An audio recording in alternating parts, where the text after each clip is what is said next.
Hello ਮੇਰੇ ਵੱਲੋਂ ਪਿਆਰ ਭਰੀ ਸਤਿ ਸ਼੍ਰੀ ਅਕਾਲ ਸਾਰਿਆਂ ਨੂੰ। ਅੱਜ ਅਸੀਂ ਬਣਾਵਾਂਗੇ ਹੋਮਮੇਡ ਪੀਜ਼ਾ ਘਰੇ ਕੜਾਈ ਵਿੱਚ। ਜਿਹਦੇ ਲਈ ਆਪਾਂ 1 ਕੌਲੀ ਮੈਦਾ ਲਿਆ, 1 tablespoon baking powder, 1/2 tablespoon baking soda, 1/2 tablespoon ਨਮਕ। ਚੰਗੀ ਤਰ੍ਹਾਂ ਮਿਕਸ ਕਰਾਂਗੇ।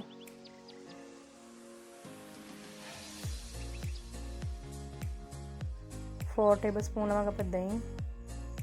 दही ठंडा नहीं होना चाहिए, रूम टैंपरेचर होना चाहिए, ना ही खट्टा हो। हुण आपां इहनूं चंगी तरह मिक्स करांगे।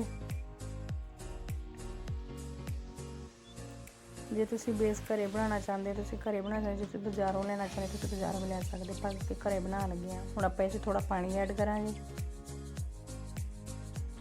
चंगी तरह मिक्स करांगे। हुण आपां 15 मिनट कढ़ाई गैस उपर रखांगे मीडियम फ्लेम ते। उन्होंने तक आपां थोड़ा जिहा ऑयल लगावांगे आटे उपर। उन्हें चंगी तरह मिक्स करांगे, चंगी तरह मसलांगे, मैदे चंगी तरह गुन्नांगे। 15 मिनट की रेस्ट ते देवांगे।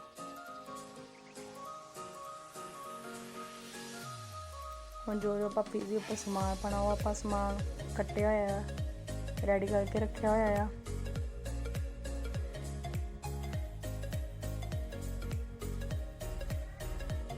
और 15 मिनट पूरे हो गया। हुण आपां थोड़ा जिहा उत्ते ऑयल पावांगे। एक बार फिर मैदे नूं गुन लांगे चंगी तरह। मैदा सॉफ्ट होना चाहिए वा ताकि वधिया बने पीज़ा, खाण च टेस्टी बने। आपां 2 भागां च डिवाइड कर लांगे।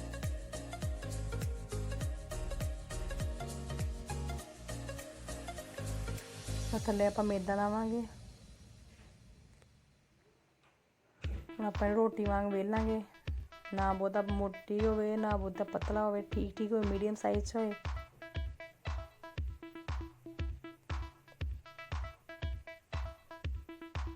हुण आपां थल्ले आपां थोड़ा जिहा ऑयल लगा लांगे ताकि पीज़ा साढ़ा चिपके ना, आसानी नाल लथ सके।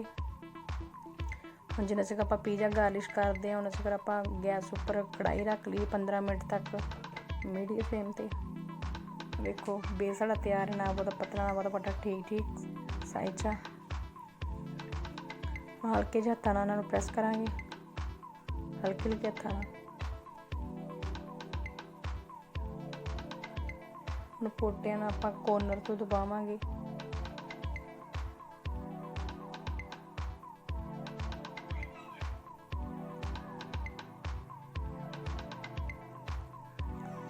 दो टेबलस्पून ਆਪਾਂ ਪੀਜ਼ਾ ਸੌਸ ਲਾਵਾਂਗੇ।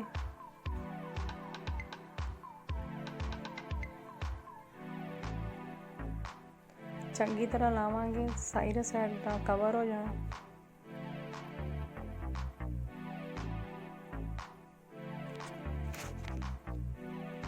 ਹੁਣ ਆਪਾਂ ਤਲੀ ਦੌਰ ਨਾਲ ਸ਼ੇਕ ਕਰ ਲਾਂਗੇ ਸੈਂਟਰ 'ਚੋਂ ਤਾਂ ਕਿ ਪੀਜ਼ਾ ਸਾਡਾ ਫੁੱਲੇ ਨਾ, ਵਧੀਆ ਬਣੇ ਵੀ, ਕੱਚਾ ਨਾ ਰਵੇ। ਉੱਪਰ ਆਪਾਂ ਲਾਵਾਂਗੇ ਚੀਜ਼।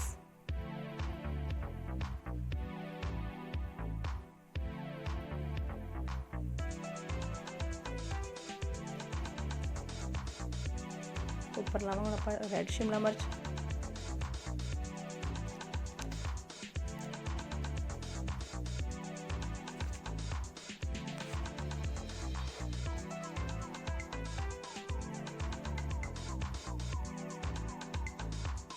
ग्रीन शिमला मिर्च लावांगे उपर।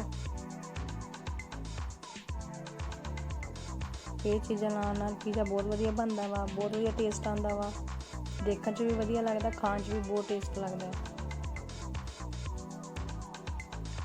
फिर ओनियन लावांगे,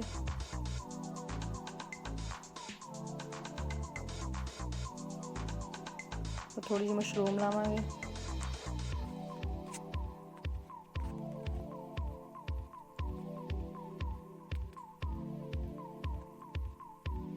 उपर लावांगे ब्लैक ऑलिव्स।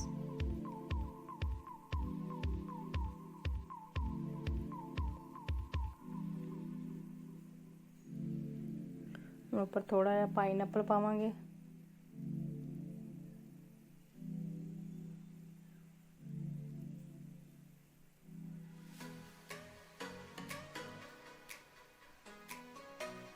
ਹੁਣ ਉੱਪਰ ਥੋੜੀ ਜਿਹੀ ਹੋਰ ਚੀਜ਼ ਪਾਵਾਂਗੇ,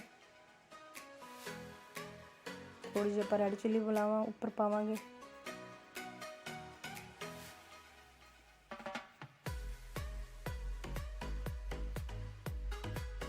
ਹੁਣ ਸਾਡੀ ਕੜਾਈ ਗਰਮ ਹੋ ਗਈ ਹੈ ਚੰਗੀ ਤਰ੍ਹਾਂ। ਹੁਣ ਆਪਾਂ ਵਿੱਚ ਪੀਜ਼ਾ ਰੱਖਾਂਗੇ। 15 ਮਿੰਟ ਦੀ ਸਟੀਮ ਦਵਾਵਾਂਗੇ ਮੀਡੀਅਮ ਫਲੇਮ ਤੇ। ਤੁਸੀਂ ਵਿੱਚ ਚੈੱਕ ਕਰ ਸਕਦੇ ਹੋ। ਦੇਖੋ ਸਾਡਾ ਪੀਜ਼ਾ ਬਣ ਕੇ ਰੈਡੀ ਹੋ ਗਿਆ ਵਾ, ਕਿੰਨਾ ਸੋਹਣਾ ਬਣ ਗਿਆ ਵਾ, ਚੰਗੀ ਤਰ੍ਹਾਂ ਪੱਕ ਗਿਆ ਵਾ।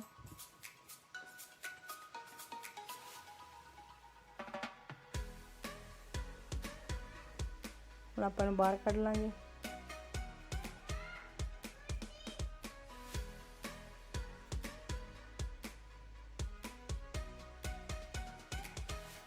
ਸਾਡਾ ਪੀਜ਼ਾ ਬਣ ਕੇ ਰੈਡੀ ਹੋ ਗਿਆ। ਤੁਸੀਂ ਜ਼ਰੂਰ ਟਰਾਈ ਕਰਨਾ ਘਰੇ। ਜੇ ਤੁਹਾਨੂੰ ਵਧੀਆ ਲੱਗੇ ਤਾਂ ਪਲੀਜ਼ ਕਮੈਂਟ ਸੈਕਸ਼ਨ 'ਚ ਦੱਸਿਓ ਕਿੱਦਾਂ ਦਾ ਬਣਿਆ। ਹੁਣ ਆਪਾਂ ਕਟਿੰਗ ਕਰਾਂਗੇ ਪੀਜ਼ਾ, ਤੁਹਾਨੂੰ ਦਿਖਾਉਂਦੇ ਆ ਪੀਜ਼ਾ ਕਿੱਦਾਂ ਦਾ ਬਣ ਕੇ ਰੈਡੀ ਹੋਇਆ ਵਾ। ਵਧੀਆ ਬਣਿਆ ਵਾ।